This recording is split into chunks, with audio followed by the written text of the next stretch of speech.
नमस्कार। निवेश की दुनिया में ना एक गलती बहुत ही आम है और उतनी ही महंगी भी।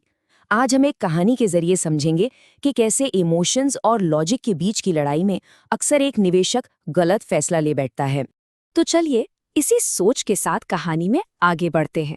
देखिए, ये सिर्फ पैसों की कहानी नहीं है, ये इस बात की कहानी है कि मुश्किल वक्त में डर हमारे फैसलों पर कैसे हावी हो जाता है।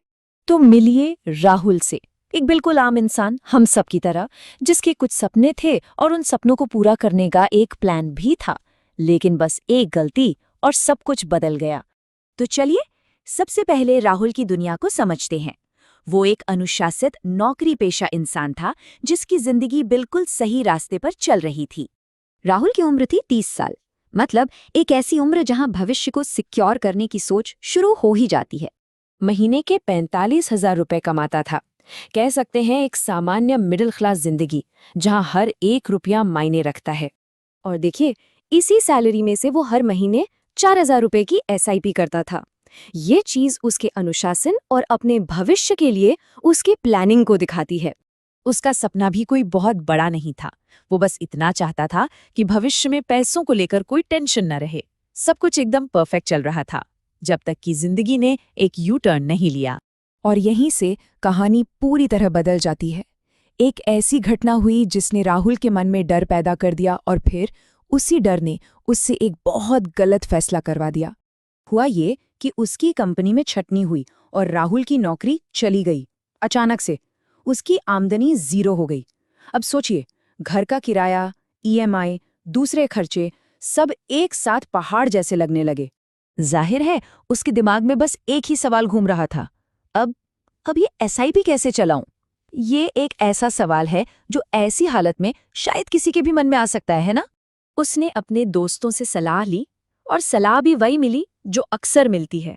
अरे यार, पहले अपनी नौकरी और घर संभाल, एसआईपी तो बाद में भी शुरू हो जाएगी। अब देखिए, ये सलाह अच्छी नीयत से दी गई थी, लेकिन इसने राहुल के डर को और ज्यादा बढ़ा दिया। और बस उसी डर के चलते राहुल ने वो फैसला ले लिया। उसने अपनी एसआईपी पूरी तरह से बंद कर दी। उसने सोचा, ठीक है, जब नई नौकरी मिलेगी ना तब फिर से शुरू कर लूंगा। उस वक्त उसे ये फैसला बिल्कुल सही लगा। लेकिन बाजार का खेल वो बिल्कुल अलग होता है। राहुल के फैसले का नतीजा वैसा नहीं निकला जैसा उसने सोचा था, और यहीं से कहानी में एक बहुत दिलचस्प मोड़ आता है। देखिए हुआ क्या। जैसे ही राहुल ने अपनी एसआईपी बंद की, उसके कुछ महीने बाद ही बाजार बुरी तरह से गिर गया। राहुल को लगा, वाह, क्या बढ़िया हुआ कि मैंने एसआईपी बंद कर दी, वरना मेरा सारा पैसा डूब जाता। लेकिन उसकी ये राहत ज्यादा दिन तक नहीं टिकी। कुछ ही महीनों में बाजार ने इतनी तेजी से रिकवरी की कि राहुल बस देखता का देखता रह गया। और तब जाकर उसे अपनी गलती का एहसास हुआ।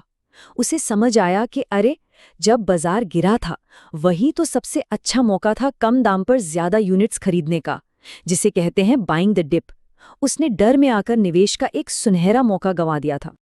इस गलती के बाद राहुल अपने एक सीनियर से मिला, अमित सर से, और उन्होंने उसे उसकी गलती का असली मतलब और उसका जो फाइनेंशियल इम्पैक्ट था वो समझाया। अमित सर ने उसे समझाया जो इस स्लाइड पर भी साफ साफ दिख रहा है। अगर राहुल की एसआईपी चालू रहती तो जब मार्केट गिरी थी उसे कम दाम में ज्यादा यूनिट्स मिलते, और फिर जब बाजार वापस ऊपर चढ़ता तो उसका पोर्टफोलियो भी रॉकेट की तरह बढ़ता। लेकिन एसआईपी बंद करके उसने ना सिर्फ अपनी ग्रोथ रोक दी, बल्कि रिकवरी का जो सबसे बड़ा फायदा था वो भी खो दिया। और इस एक फैसले का नतीजा, उसके पोर्टफोलियो की वैल्यू में लाखों का अंतर आ गया।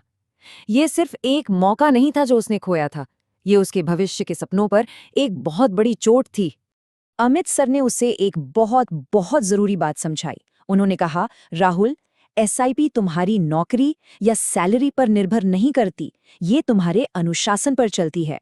मतलब मुश्किल समय में निवेश को रोकना नहीं, बल्कि उसे बनाए रखना, वही तो असली अनुशासन है। तो सवाल उठता है कि राहुल क्या कर सकता था? एसआईपी को पूरी तरह बंद करने से बेहतर कई ऑप्शंस थे। वो कुछ समय के लिए एसआईपी का अमाउंट कम कर सकता था। वो एसआईपी को कुछ महीनों के लिए रोक सकता था, यानी पॉज कर सकता था, स्टॉप नहीं। और सबसे जरूरी, एक इमरजेंसी फंड हमेशा पहले से तैयार रखना चाहिए था। राहुल की कहानी से ये सीखने को मिलता है कि जब हम डर में आकर निवेश रोकते हैं तो दांव पर सिर्फ पैसा नहीं लगता, बल्कि हमारा भविष्य और हमारे लक्ष्य भी दांव पर होते हैं। तो एसआईपी बंद करने की असली कीमत क्या है? सबसे पहले कंपाउंडिंग की ताकत, जो निवेश की कमाई पर भी कमाई कराती है, वो टूट जाती है। निवेश का समय फिर से जीरो से शुरू होता है। बाजार गिरने पर जो नुकसान होता है वो परमानेंट बन जाता है, क्योंकि रिकवरी का हिस्सा बनने का मौका ही नहीं मिलता। और आखिर में जो बचता है वो है सिर्फ एक लंबा पछतावा। तो इस पूरी कहानी का अंतिम और सबसे जरूरी सबक क्या है? राहुल की सबसे महंगी गलती ने उसे और हम सबको क्या सिखाया? संदेश बिल्कुल सीधा और साफ है। अगर किसी की एसआईपी चल रही है तो मुश्किल समय में उसे बंद करने की गलती नहीं करनी चाहिए। उसे एडजस्ट किया जा सकता है, पॉज किया जा सकता है, लेकिन उसे पूरी तरह से बंद करना वो बिल्कुल आखिरी ऑप्शन होना चाहिए। तो अब सवाल सिर्फ इतना है, जब अगला मुश्किल दौर आएगा, और वो आएगा जरूर, तो फैसला कौन लेगा, डर या फिर अनुशासन?